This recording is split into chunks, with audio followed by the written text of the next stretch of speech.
We're here at our Houston Community College Main Street studios. Let's get right to the Texans. They've been kind of boring lately, not much news to talk about. Let's start with T.J. Yates and the quarterback situation. Well, you talk about boring. It was getting a little bit boring. They were just winning. There was nothing going wrong, nothing going on with the Texans, but now they're down to their third-string quarterback, T.J. Yates. You know what, I'll tell you, when he first got into the game, I thought that there was something special going to happen. The way he was slinging that rock, he didn't seem to be nervous at all, but then reality set in the second half. What's your thought? What are your expectations with T.J. Yates leading this team? Well, first of all, that was Gary Kubiak's fault in the second half. He was doing anything but not to lose. He told him, you throw the ball in the St. Johns River if there's a defensive player anywhere close to the receiver, and he did exactly what he was supposed to. No turnovers. It's like Bill Belichick say, have you ever seen a team lose a game because of an incomplete pass? Did you? No, never. Throw the ball away. Take the incompletion. Kubiak likes him a lot. As we record this, Jake Delhomme and Jeff Garcia are working out at the Texans facility. One of them will be signed because Kubiak wanted a guy been through the rodeos. You've been through the rodeos. How do the teammates rally around a rookie that they like a lot? Mad Schaub said he picked up Kubiak's system faster than any quarterback he'd seen, including Schaub. Well, you talk about how do they rally around. We saw a glimpse of it when they were in the game against Jacksonville. The defense, they continue to apply pressure. They continue to get the ball back to the offense. The offensive line was amazing. They threw combined for 28 passes. There weren't any sacks in the game. Those are the type of stats and type of things you're going to have to hear from the guys surrounding T.J. Yates. They're all going to have to pick up their game. One thing I do like, Andre Johnson's coming back. He had he didn't have Andre Johnson type game, but what do you expect? He's been out for 6 weeks. He's going to get back into his rhythm, get back into his stride, and that's really going to benefit T.J. Yates. I'm afraid wideouts are going to end up blocking more. They're going to get the ball with Yates at quarterback. Okay, you went against teams that could run the ball. You wanted to shut down the run. You load up the box to try to shut down the run, which Atlanta will do. I believe the Falcons are second against the run.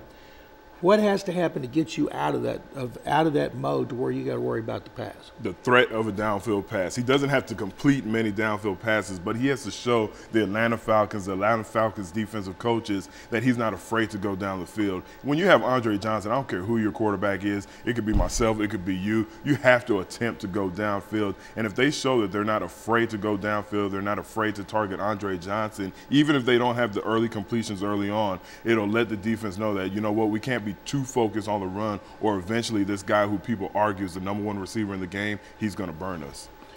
They're going up against their toughest test since they played Baltimore and New Orleans, and of course nobody knew Oakland's going to be that big. Their 3 losses, I just thought, have been to division leaders.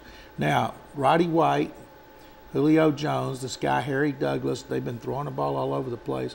How important is a shutdown corner like Jonathan Joseph in a game like upcoming against Atlanta? Oh, this is huge. I mean, you have to rely on Jonathan Joseph to take away one of those threats. You just mentioned 3 very good receivers, and don't forget to throw Tony Gonzalez into that mix. So when you have a guy like Jonathan Joseph, you want him to at least eliminate one of those guys. Then you expect your other defensive backs and your help from your front 7 to cover the other 3.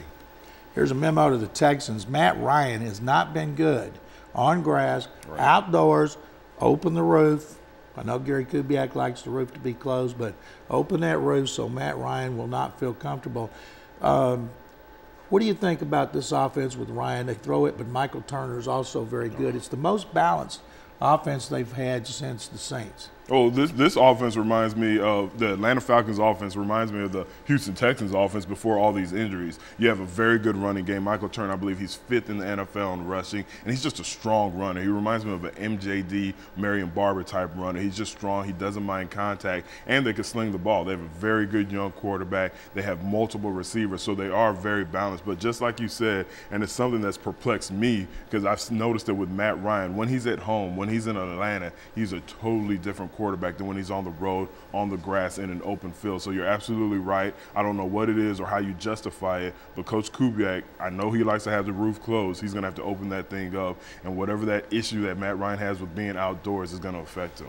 7 sacks, tying the team record in the 2013 victory at Jacksonville. They did it with a 4-man front. Connor Barwin 4. He's had 4 games in a row. Brooks Reed's had 5 games in a row.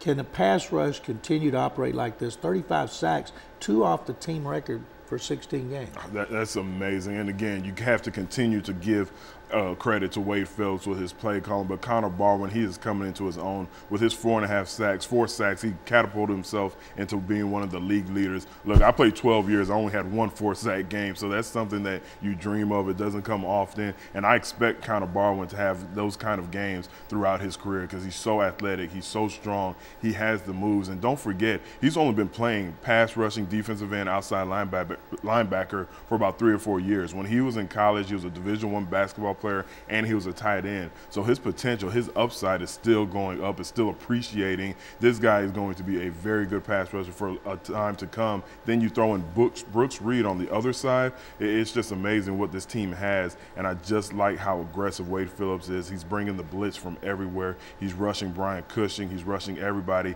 and your 2-5 techniques could be the 2 best in the game right now. Antonio Smith and J.J. Watt, they're active, they hold the point, they don't give up any gaps against the run. This defense, I can't say enough about them, and this is why I don't believe the Houston Texans should panic because they're down to their 3rd-string quarterback. These next 2 tests, Atlanta and Cincinnati, the 2 best offenses since they played the Saints and gave up 40 points. Now, a guy that I think we both agree is extra important with a rookie quarterback, that would be Jacoby Jones. Coming off what I think was his best game, he set up a touchdown, he set up a field goal, his 1 catch was on a touchdown drive. How important is the return game at a time like this? I mean, the return game is huge. When you just talked about most important to the quarterback, when you're starting on your 50 or on the other side of the 50-yard line, that really helps. It takes a lot of pressure. This game is about points, it's about scoring, but it's also about field position. Even when you have a stalled drive, but you have good field position because of a good return like we saw from Jacoby Jones, you punt the ball and you put your opponent backed up. So it's all about field position and points. So when you have a very good return man like Jacoby Jones, people don't understand how he's really helping this team.